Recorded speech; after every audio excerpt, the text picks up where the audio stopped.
Hey Daily Feelers, welcome to Couch Confessionals. I'm with Julie Slater. She's in New York City. Very excited. I love New York. So we aborted the couch and we're at a cafe. So if you hear any, coffee machinery going, that is why. Cheers. Dude, I'm so happy you're here. This is your home. Yeah, I lived here for a very long time. Now I live in LA. And do you miss it? I definitely miss it. I just, I don't know what would bring me back here. I don't know. Yeah. I'm just on to another step. I never thought I would leave New York, so I guess I never know I could return. I don't know. So did you start DJing here in New York at K-Rock, or did you? I started as a radio DJ, and my parents moved to Florida. Okay. And trapped me there when I was 15. And I went into a country station and asked for a job, and I got they were like, we have a DJ spot open. A country station? Well, I thought I would be like a receptionist or something and get my foot in the door, Yeah. but they actually had an opening for DJ, so I became it was an AM country station. Oh my, how old were you? I was 18. Wow. And then what brought you to New York? I was 21 and I did not want to live in Florida, and I had one, a casual friend who lived on Long Island and said, move here. And the funny thing is I moved here and found out she hated New York. And she left. But I sent out, back in the day, 10 cassettes of my demos, and one of them was on WBAB on Long Island. So that was my first rock job. And then from there I actually took 5 years off of radio, I was never going back.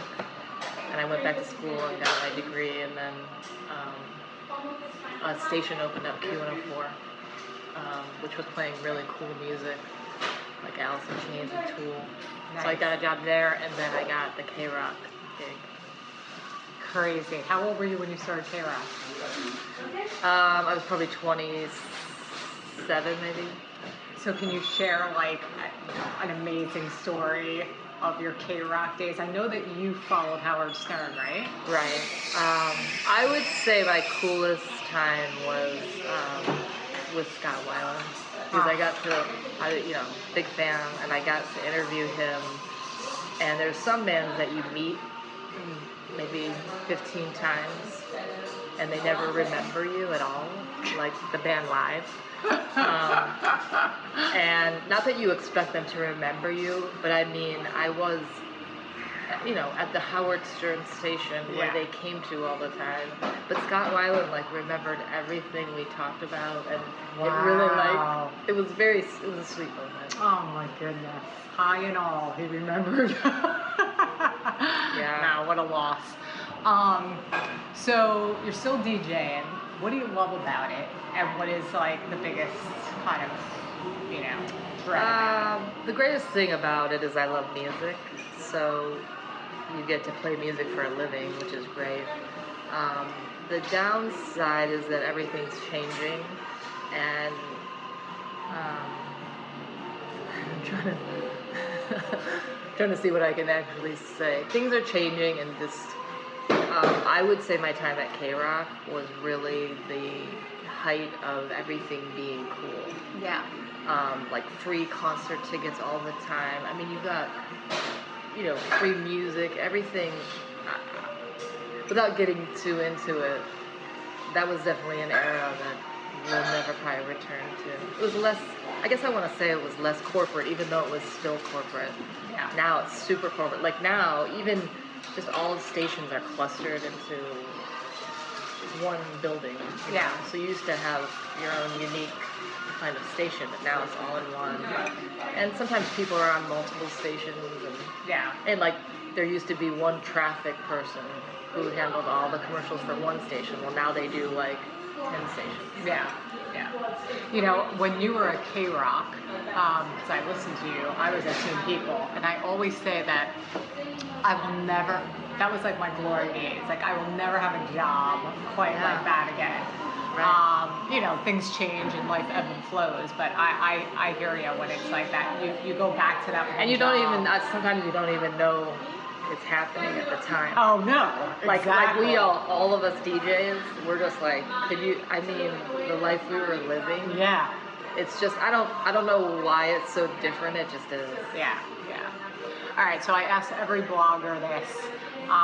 Finish this sentence. If you knew me, you would know. You would know, well, I think everyone knows that I love wine, maybe too much. That I'm very sarcastic. And I would say that I'm a very loyal friend. That is very true. I would have to say that too. Best advice you ever received? And Oh my gosh, this is funny because this recently came up, and it's not like the most tremendous life advice, but my mother always told me when you have people over your house, they will break things. And every time people come over, like if they stay with you or come to a party, people will break things. Really? And it's funny because when they break something, I just laugh. Because she told me they would. You're like, props. That's a random piece of advice. Wow. All right, so we all have voices in our head. What does the voice in your head tell you? What does it tell you most often? I would say, tell me most often. I want to just say I'm really trying to pump myself up that you deserve more and you deserve the best.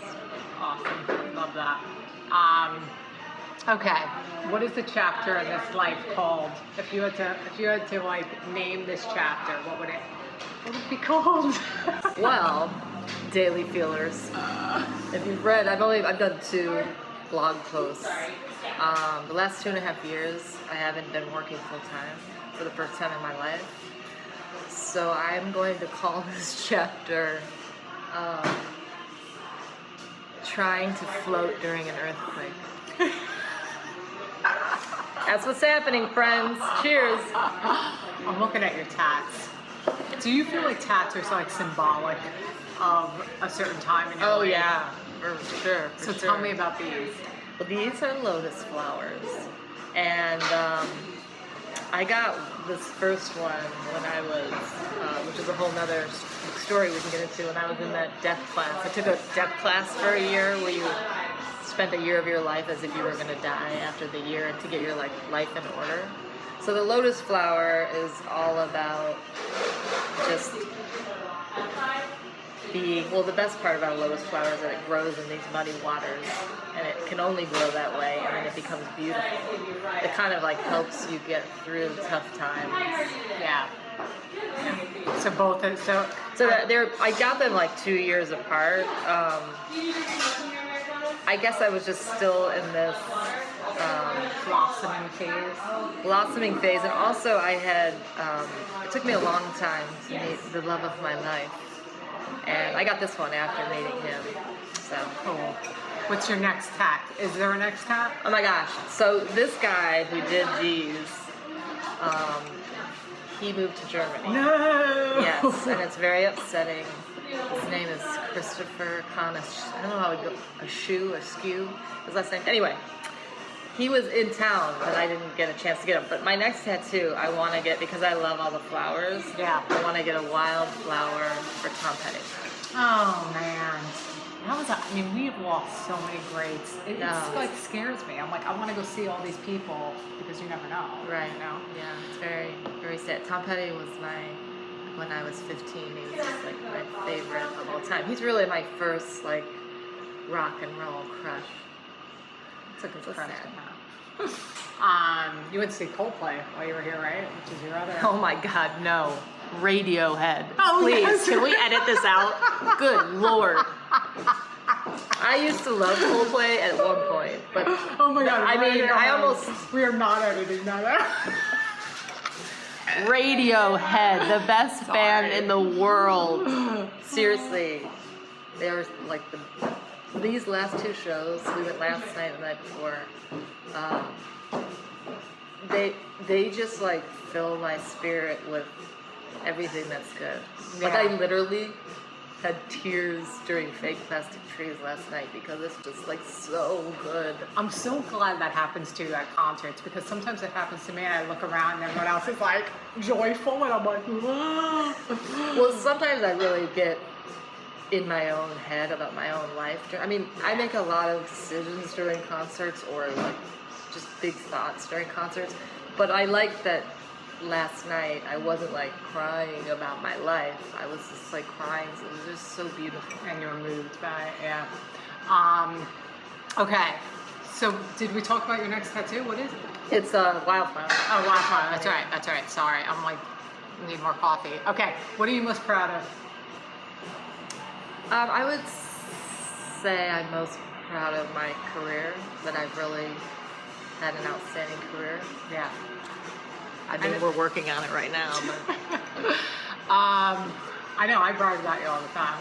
Like, you know, I remember when I first met you in LA and Lori was like, she was a DJ, DJ Julie Slater. I'm like, what? Because, you know, you don't get to see the face behind, Right. you know, the mic. So, something to totally be proud of. Okay, last question.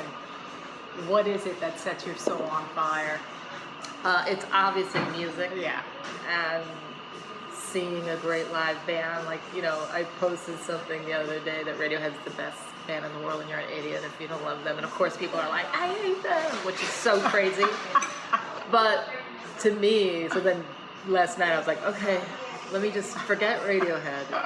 Please go out and find your great band that just makes you, like, music to me. And I think my dad was really into music. Yeah. We used to play it really loudly on Saturday mornings while we were sleeping. It just changes your mood, changes your life. Yeah. And it's everything. I mean, I really, like, even, I always wish I was a better musician. You know, like I feel like Radiohead makes me want to be a better person. Yeah. Yeah. You are a great musician. I'm okay. I'm all right. I can play a couple chords. Any future gigs? Live No, gigs? I don't have anything planned. Okay. Didn't think about that at the concert last night. Well, of course I was like, I'm gonna get a band together. We're gonna play. All right, dude. Well, welcome back to New York. Have a great Thank you. stay. Thank you for being here. Thank you, See later, Daily guys. Feelers.